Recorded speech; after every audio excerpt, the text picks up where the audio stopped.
Hi, I'm Susie Say, and this is Cooking with a Purpose.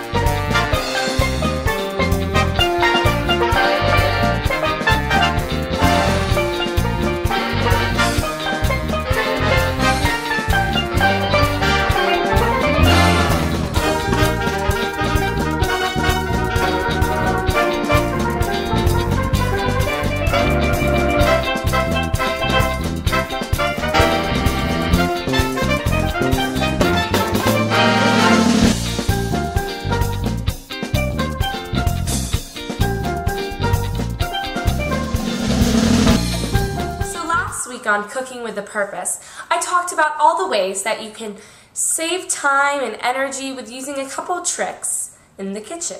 However, this week I think I should focus on something that chefs often overlook, and that's what makes a meal. All the different flavors, all the different combinations that each represent one's culture. So today my dish is going to be called party fish, which kind of sounds odd, but my dad made it for me all the time when I was a kid.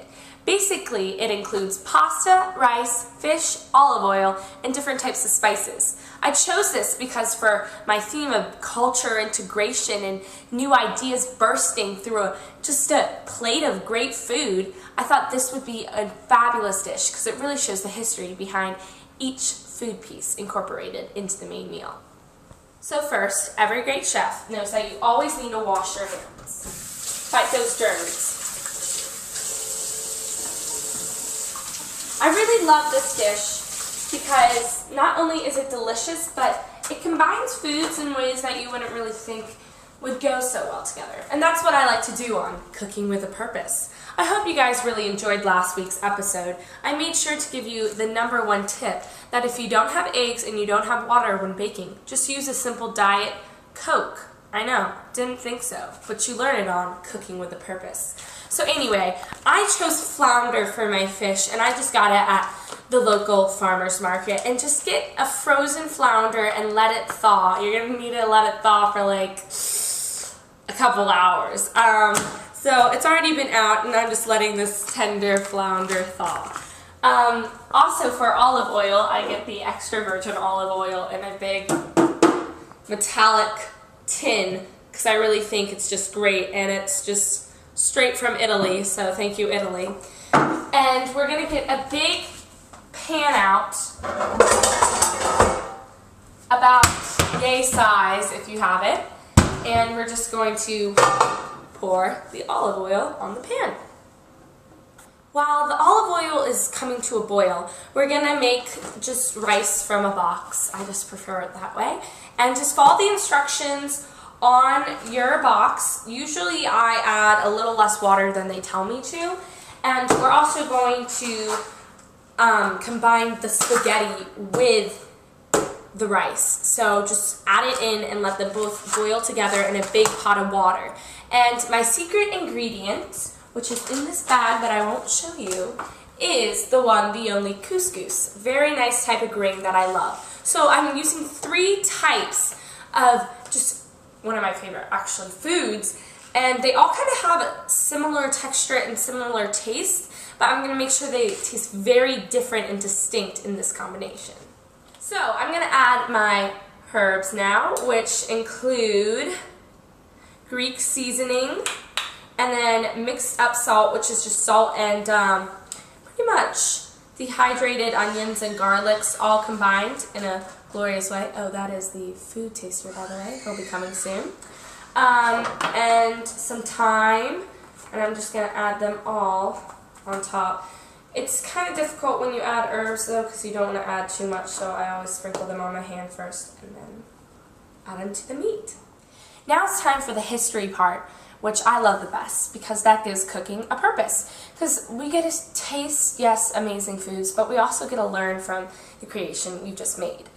Along Mediterranean sea lanes and trans-Saharan caravan routes were oil, fish, and spices not just like one person trading them, but everyone. Everyone wanted more spices. Everyone needed more oil and different grain. So that was very popular along those trade routes. And now we've incorporated them into our diet every day. Eurasian Silk Roads and Indian Ocean lanes also had an immense amount of oil and spices going around, especially in the Indian Ocean sea lanes were oil and spices. On the Eurasian Silk Roads, silk was of course being traded, but also rice was needed in everyone's diet and traded around. Now I just added my couscous and my pasta and my rice. You can't see it because it's all on the bottom, and I'm just letting them all combine with the spices and the oil and the fish, and it's looking great and it's smelling great, and I've turned off the stove and I'm letting it cool down. But I want to add some more salt, and even though us Americans supposedly have too much salt in our diet, whatever, you should read the great book Salt. It's fantastic, it's mind-blowing, and you will learn more about salt than you ever really thought you should learn about salt. And I'm just going to sprinkle it all over, toss it behind for some good luck, and sprinkle it some more. And I'm going to turn it back on. Actually, I'll keep it low. And right now, just the stirring method is needed to keep all those flavors absorbing the other flavors. To even out that spicy stuff, we're going to need some sweet stuff. So I actually like adding sugar and salt in every one of my dishes. Just because, I don't know, I just feel like it gives that even portray of flavors.